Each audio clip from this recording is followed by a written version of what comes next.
علی امین یہ میرا ایک ایسا سپاہی ہے جو ہر مشکل وقت پہ میرے ساتھ کھڑا ہوا ہے.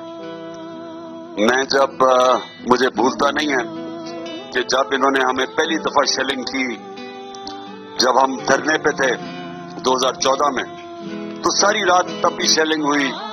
تو صبح کو جب میں وہ کنٹینر کے اوپر چڑھا تو پہلی روشنی تھی. تو اس وقت مجھے یاد ہے کہ ہمارے 3 لاشیں اٹھائی، میرے سامنے لاشیں اٹھائی تھی جو کہ رات اس شیلنگ کے اندر لوگ شہید ہو چکے تھے. لیکن جو میں نے چند لوگ کنٹینر کے ارد گرد کھڑے دیکھے، انہوں میں سے ایک علی امین تھا. اور وہ میں یہ بھول نہیں اس لیے سکتا کہ یہ وہ مشکل وقت کے لوگ جب سب سے زیادہ پریشر تھا تو وہ کھڑا تھا ساتھ. اور انہوں نے اس کو اٹھایا اس لیے علی امین کو اٹھایا ہے کہ ان کو پتا تھا کہ یہ میرا ایک وہ سپاہی ہے جو ہر وقت مجھے پتا یہ میرے ساتھ کھڑا ہوگا.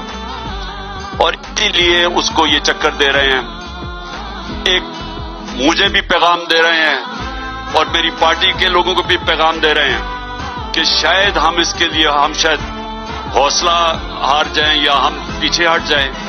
میں ان بیوقوف احمقوں کو بتانا چاہتا ہوں کہ آپ تو ہماری پارٹی میں اور زیادہ ہمارا جذبہ بڑھتا جا رہا ہے. ہم تو اور جس طرح کی اب حرکتیں کر رہے ہیں، ہم تو اور پرعزم ہیں کہ ہم نے جب تک ایسے ظلم کا مقابلہ نہیں کیا تو اس سے تو بہتر ہے ہم اس کی غلامی کرنے سے پہلے تو موت ہمیں آ جائے. میں تو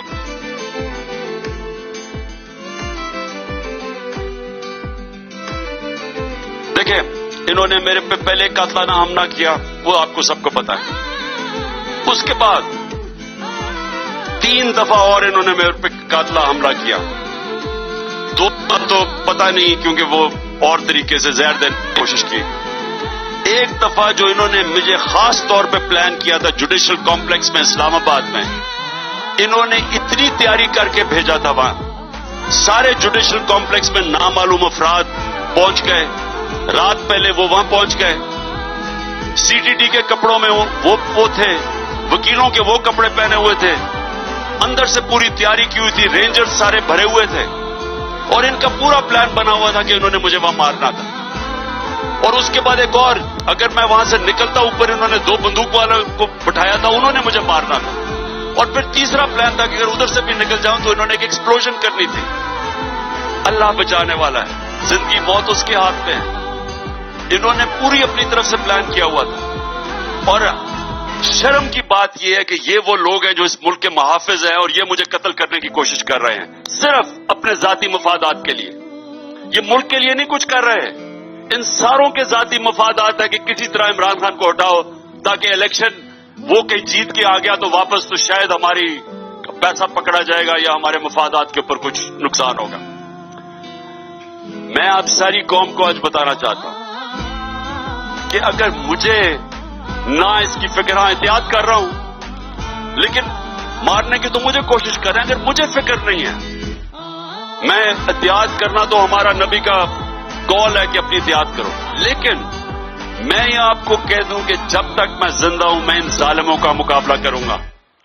میرے کبھی اگر ان کے سامنے سر جھکانے سے بہتر ہے کہ موت. اور یہ آپ سن لو کہ کبھی بھی جب آپ آزادی کی جنگ لڑتے ہیں تو کوئی آزادی پلیٹ میں آپ کو نہیں پکڑائے گا، کوئی زنجیریں خود نہیں کھول دیتا، زنجیریں توڑنی پڑتی ہیں، آزادی کے لیے جدوجہد کرنی پڑتی ہے. جو لوگ یہ چھوٹا سا طبقہ اوپر قبضہ کر کے بیٹھا ہوا ہے اور قانون کے اوپر بیٹھا ہوا ہے، جو چاہے کر سکتا ہے، جو مرضی اٹھائے مارے، کسی کو ارشد شریف کو مروا دیں، اعظم سواتی جیسے ایک سینیٹر کو جو سب کچھ باہر سے کمائی کر کے پاکستان آیا اس کو ننگا کر کے اس کو ٹارچر کریں، پوچھنے والا کوئی نہیں ہے. میں اپنی ایف آئی آر رجسٹر نہیں کروا سکا. یہ جو لوگ ہیں جو یہ قبضہ کر کے بیٹھے ہوئے ہیں، یاد رکھیں یہ ملک کو تباہ کرنے کے چکر میں اپنے ذاتی مفادات کے لیے. ساری قوم سمجھ جائیں کہ یہ جب بھی میں نے زندگی میں کوئی کام کیا نا، میں آپ کو یہ بھی کہہ دوں، میں جب فیصلہ کر لیتا ہوں، اور میں یہ چاہتا ہوں نوجوانوں آپ بھی یہ سمجھ جائیں،